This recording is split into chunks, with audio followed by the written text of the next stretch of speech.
Ladies and gentlemen, the documentary explaining how the greatest comeback album of all time, ARIRANG, came to life was released on Netflix just a few hours ago. I immediately rushed to watch it. When I first started watching this documentary, I thought I was going to see how a K-pop album is made. But after a few minutes, I realized something. This was not a music documentary. It was the story of 7 people trying to rediscover who they are. Everything begins in Los Angeles. During the songwriting process for the album, the members lived together in a house in Los Angeles throughout the entire summer. Jin is not involved in the process from the very beginning. He joins right after finishing his solo tour, heading to Los Angeles and becoming part of the process. So by the time he arrives, a large portion of the album has already taken shape. They work at an incredibly intense pace in Los Angeles for 2 months. It's so intense that they end up producing nearly 100 tracks. At one point, they even describe the process as working like a factory. But what's interesting is this: despite all that effort, nothing they created truly felt right to them. And at the beginning of the documentary, I saw a version of BTS that felt uncertain and a bit discouraged, because the members didn't want to create the impression that they had moved beyond being BTS. They wanted people, when listening to the new album, to say, yes, this is BTS, we knew they were different. But at the same time, since they had grown and matured, they also wanted to try something new. While watching the documentary, one of the members says, "We'll figure out what we shouldn't do through trial and error. There is no such thing as failure, everything is part of the process." When I heard that, I realized how true it is. And in that moment, I didn't see this documentary as just a K-pop group releasing new songs, but as something that could serve as an example for me and thousands of young people like me who are trying to achieve something. Because yes, when we try to do something and strive for our goals, we struggle a lot. But BTS goes through the same thing. They may be 1,000 steps ahead of us, but the anxiety we feel today while trying to achieve something is something they feel too. In one part of the documentary, RM says, "We're just a bunch of ordinary Koreans," and I'll talk more about that later in the video. But in short, what I want to say is this: I think we need to really engrave this idea into our minds. We are all ordinary people. BTS are ordinary people. The ones who split the atom were ordinary people, and the ones liking this video are ordinary people. The only difference is that those who work hard achieve things. When things don't go the way we want, instead of complaining and whining, we should get up and keep working. During the album production process, RM expressed one particularly striking thought. Usually the lifespan of K-pop artists is short, but BTS has been standing strong for 12 years. That's a miracle. Now we have to decide what to keep the same and what to change. Even Bang Si-hyuk doesn't know what we should do because he has never reached this point either. We have no one to look up to. We're trying to figure out what makes us BTS. I think what RM said here perfectly summarizes the entire album process. After a 4-year break, they were trying to rediscover what made BTS BTS, and it was very clear that they were under immense pressure. Especially when it came to finding the title track, they struggled a lot because after such a long hiatus, they wanted to give their fans the very best when they returned. But at the same time, they didn't want to come back as just a classic BTS either. While watching the documentary, I could feel the pressure on them to my core. At one point, RM even burst out in frustration, saying, "To hell with the title track." And right at this point, the company steps in. The album's name and concept were not determined from the beginning. Toward the end of the process, the company introduces the ARIRANG concept to the members. I already explained all the details about ARIRANG in the video I made about it, but to briefly summarize, the idea of a group of young people singing ARIRANG together in Canada years ago and how this song represents Korean culture so well is something that resonates with everyone. But the members actually see this as a bit of a risk because some of them don't want to place themselves at the center of such a big idea.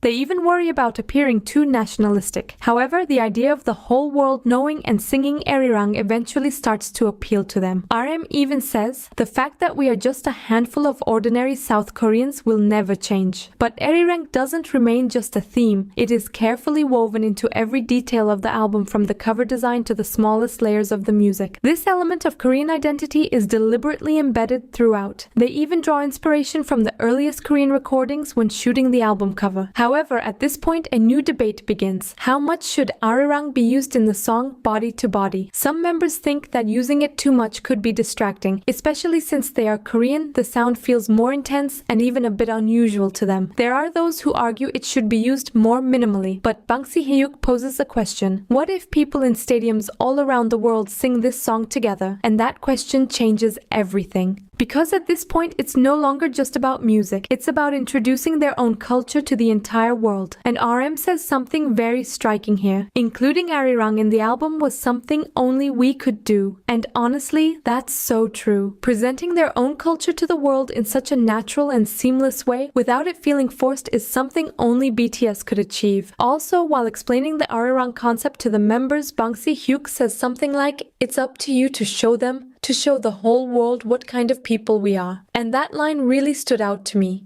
because they truly showed the world who they are. By the way, let me jump in here for a second. Don't forget to subscribe to my channel and like the video. About 65% of the people watching my videos aren't subscribed, so I just wanted to remind you in case you forgot. Also, I'd really appreciate it if you share video ideas for future content. I'll be reading all your comments one by one and planning to create videos based on the most requested topics. Back to the documentary. During the songwriting process in Los Angeles, the members also struggle a lot. In fact, they openly express that they want to include more Korean lyrics in the album's songs. However, the company staff argue that for global success, the use of English should be increased. At this point, the songwriting process becomes especially difficult. Because it's not enough for what's written to be just correct, it also has to feel natural. And RM works incredibly hard on writing English lyrics. The other members also struggle with pronunciation, since as Koreans, they worry that their pronunciation might not sound natural or might even come across as awkward. By the way, after spending the entire summer in Los Angeles, the members returned to South Korea to complete the album. As for the song Swim, it's actually quite different from the group's usual style. It's calmer, more mellow, and slower. At first, even the members themselves don't fully feel satisfied with it, but they talk about how they felt the same way about Dynamite in the past, that they didn't like it at first either. In one part of the documentary, Suga says, "We wanted to express ourselves in a more mature way for this new album. Originally, the group's title track was supposed to be Body to Body. That's why ARIRANG was used in part of that song, and they worked incredibly hard on it. But at the last moment, they decided that the album's title track would be Swim. Because the story of Swim actually reflected what they had gone through during this process. They chose it as the title track because of its message continuing to move forward despite difficulties." While watching the documentary, I realized that there is actually a big difference between being a famous K-pop idol and being a newly debuting one. If they were a new group, they wouldn't be afraid to try new things. But in the documentary, RM says, "We're trying to figure out what makes us BTS." And that made me realize something. The limits we draw in our own minds are what shape us. If you haven't watched the documentary, you definitely should. It teaches you that when you're struggling and about to give up, if you keep going, you can achieve amazing things in the end. They are BTS, they've been BTS for 12 years. But there are times when even they struggle. There are moments when they can't find the strength to keep going. That's why you should always keep moving forward too. Just like swim, keep swimming against the current. Have you watched the documentary? If you have, don't forget to write in the comments which part affected you the most. There were moments where I genuinely got emotional, especially when the members kept referring to each other as their second family. It really touched me. And you are my second family too, don't ever forget that. After all, I upload videos here 5 days a week, and sometimes I spend more time talking to you and being with you than with my own family. That's why you are very valuable to me. I love you all so much. Until the next video, don't forget to subscribe to my channel. Take care.